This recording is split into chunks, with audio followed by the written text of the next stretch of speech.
God's message for us today is, Jesus is.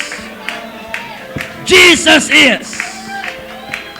Jesus is. I'm going to share to you a few things that Jesus speaks about Himself. I am going to read in the New Testament the I ams of Jesus. And that tells Him or tells us who He is. The Bible says, John 8:58, verily, verily, I say unto you, before Abraham was, I am. Jesus is telling us He was the God of Abraham. Jesus was telling us He was before Abraham. And that tells us today that Jesus is the God of the beginning. Revelation 22:13, the Bible says, I am the Alpha and the Omega, the beginning and the end, the first and the last. Tinawag ni Jesus Christ sa kanyang sarili bilang pasimula at bilang dulo. And that tells us today, He is the beginning and the ending of everything. Hindi po siya nagsimula 2,000 years ago. Pinanganak siya 2,000 years ago, but He did not start 2,000 years ago. In the beginning was the Word, and the Word was with God, and the Word was God, and the Word must manifest into the flesh, and we beheld His glory, the glory of the only begotten of the Father. And the Bible says He is the express image of God's person. Jesus Christ is God, and He is the beginning, and He will also be the ending. The Bible tells us as well, mga kapatid. Sabi niya, John 15, verse 1 and 5, I am the true vine, and my Father is the husbandman. I am the vine, ye are the branches. And he that abideth in me, and I in him, the same, bringeth forth much fruit, for without me you can do nothing. Sabi niya, kung wala ako sa inyo, wala kayong magagawa. He is the vine. Now look at the vine. Ang branch ba mag-survive without the vine? Ang branch ba mabubuhay without the vine? Ang branch ba magsusustain without the vine? When He says, I am the true vine, He is telling us, I am the true source of your sustenance. I am the true reason why you are here. I am the real reason why you are alive. Jesus is the true vine, and without Him, we can do nothing. Kaya sa mga naming bisita, connect to the vine. Walang buhay maliban kung kasama ka sa vine. Walang kaligtasan pag hindi ka kabahagi ng vine. Walang fruitfulness pag hindi ka kasama ng vine. He is the vine, and He is our sustenance. You know what I love about the Lord? He is not just an answer prayer God. He is a sustaining God. May mga time na walang-wala ka, pero nagkakaroon ka. Why? Because He is the vine, and it flows from the vine. The Bible says, John chapter 10, verse 7 and 9, verily, verily, I say unto you, I am the door of the sheep. Sabi ng verse 9, I am the door, and if by me you enter in, you shall be saved, and you shall go in and out and find pasture.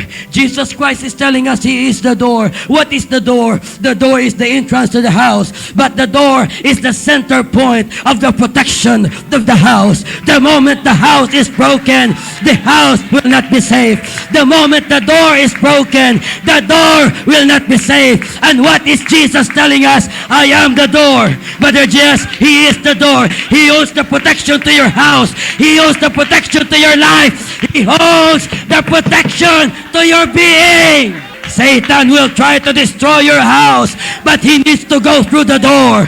Satan will try na magnakaw sa buhay mo, but you know what he will need to do? He will need to go through to the door. Sister Jobel, you have Jesus at the door. He is our door. And you know what that makes me? It makes me confident. Why? I am protected because Jesus is in the door of my life. No enemy, no sickness, no shame, no nothing can enter into my life unless otherwise He will go through the door, and my door is Jesus. Sabi niya mga kapatid, John chapter 10, verse 11 and 14, I am the good shepherd, and the good shepherd giveth life for his sheep. You know what a shepherd does? The sheep takes care. The sheep takes care. Ang sheep nangangalaga. And you know what we find in Jesus? We find a shepherd in Him. Anong pakiramdam pag may Jesus ka? May nag-aalaga sa'yo, may nagbabantay sa'yo, may nag-aasikaso sa'yo, may nagpo-provide para sa'yo, and we are confident to have Jesus. Anong sabi ng Psalms? The Lord is my shepherd, I shall not want. The Lord is my shepherd, I shall not want. He maketh me to lie down in green pastures, and He leadeth me beside the still waters. And you know what happens? He restoreth my soul. And though I walk in the valley of the shadow of death, I will fear no evil. I will fear no evil, for Thou art with me. Lord, Your rod and Your staff, You comfort me. You prepare a table before me in the presence of my enemies, and my cup runneth over, because the Lord is my shepherd, and Jesus is our shepherd. I'm doing the best that I can here. John 6:8, 48 and 35. The Bible says, I am the bread of life. I am the bread of life. He that cometh to me shall never hunger, and he that believeth on me shall never thirst. Now, what is bread? You eat bread para lumakas ang katawan mo. Pag ikaw ay nanghihina, you eat. You don't drink. You eat. Because bread gives you strength. And the Bible says, I am the bread of life. Ano ibig sabihin? I am your strength. Jesus is our strength. That is why kung nanghihina ka, you read His words. His words is He is. Kung nanghihina ka, you listen to His words. At kung nanghihina ka, what do you do, mga kapatid? You worship. Because He is the strength. He is the strength. Pag kumain ka, magugutom ka ulit, manghihina ka ulit. Ang kaibahan sa atin pa yung sabi niya, if you're going to eat, you will never be hunger again. That's why ang ating strength, mga kapatid, ang ating lakas ay nagagaling sa ating Panginoon, and Jesus is our strength. Listen. John 8:12 and John 9:5. Jesus said, I am the light of the world, and he that followeth me, listen, shall not walk in darkness, but shall have the light of life. I am the light of the world. I am in the world, or as long as I am in the world, I am the light of the world. What is light? Light is direction. Light gives you reflection. Life gives you guidance. And you know what the other thing that life does? Light gives you hope. And the Bible says Jesus is our direction, and Jesus is our hope. Sa mga bisita today, litong-lito ka na sa buhay. Minsan you don't know what to do anymore. May mga kapatiran tayo, matagal ka na nagsisimba, but still you don't have direction. Listen, the Jesus that you receive is the direction that you need. He is the direction of our life. And not only that, He is our hope. Looking for that blessed hope and the glorious appearing of our great God and Savior, Jesus Christ. The Bible says, John 11:25, I'm almost done. He is the resurrection and the life. Sabi niya, si Mary nagwo-worry, si Martha nagwo-worry, Lord, kung dumating ka ng mas maaga, hindi sana buhay pa si Lazarus. And it is what Jesus said, I am the way, the truth. Sabi niya, I am the resurrection and the life.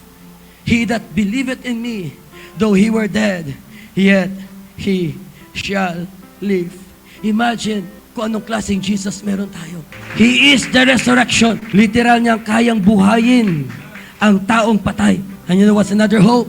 Literal niyang kayang buhayin ang taong agnas na sa libingan. Literal niya kayang buhayin ang taong butot balat na lang. Literal niya kayang buhayin ang taong alikabok na lang, because He is the resurrection and He is the life. He is the life giver. He is the source of life, and He can revive, mga kapatid, any dead thing in His sight. John 14:6, second to the last, I'm going to go. I am the way. Jesus is the way. Jesus is the truth, and Jesus is the life. No one cometh unto the Father but by me. Listen, He is telling us He is the way and the truth. And let me put it in one answer. He is the answer. You're always asking about things because you want to know the truth. You're always asking about life because you want to know the meaning of it. And you know what Jesus is trying to tell us?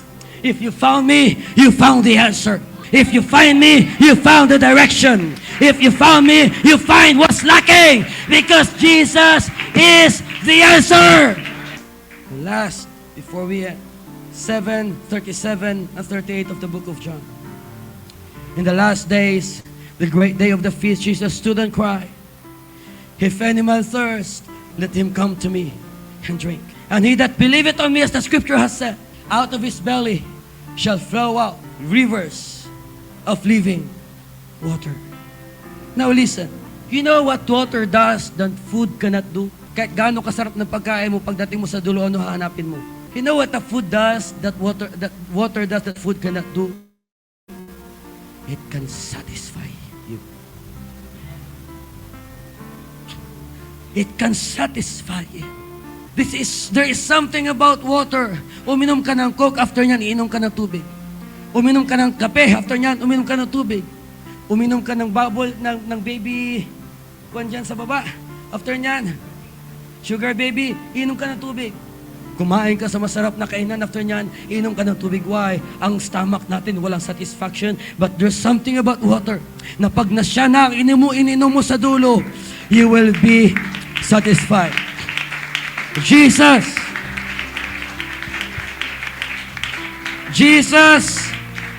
is the answer to your emptiness and longing. Palagi ka magkakaroon ng feeling mo kulang dyan. Palagi ka magkakaroon ng feeling mo empty dyan. Palagi ka magkakaroon ng feeling mo wala dyan at hindi masatisfy dyan. But let me tell you the good news today. He is the source of not just the water, of the living water. The moment na meron ka, you will never thirst again. Alam mo ang dahilan kung bakit minsan dadating ka na church na parang marami pa rin kulang kasi nauubusan ka, hindi mo nare-refresh, hindi mo nare-renew, hindi mo nare-replenish ang tubig na nandyan dapat sa puso mo. 1 Corinthians chapter 10 verse 4, kinote Pastor Alan, and did all drink the same spiritual drink. Wow! And they drank that spiritual rock that followed after them.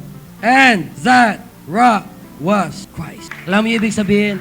Sa wilderness journey, merong bato palagi kung nasaan sila nandun. At yung bato doon nang gagaling ang tubig. Ay kahit na gaano katuyot ng wilderness, ang Israelite hindi nauuhaw at namamatay sa uhaw. Ano sabi ng Bible in our time? That rock was Christ. Kahit na gaano ka maging katuyo ang buhay natin, hindi tayo mga kapatid mauuhaw sa presensya ng Panginoon. Gaano karami nakakulangan sa buhay mo, hindi ka mauuwi na unsatisfied at empty pa rin because we have Jesus as our rock and the source of our water today. You know what that means? Tagtuyot sa labas. Pero Sister Ja, walang tagtuyot sa church. May El Nino sa labas. Hirap na hirap sila maghanap ng tubig. Sa church, ang gagawin mo lang, just stop into that rock. The moment makarating ka na sa presensya ng rock na yan, you will feel the Holy Ghost. You will feel the water pouring on your soul. Sa labas, titipirin nila tayo sa tubig. Sa kubaw, pinapatay nila.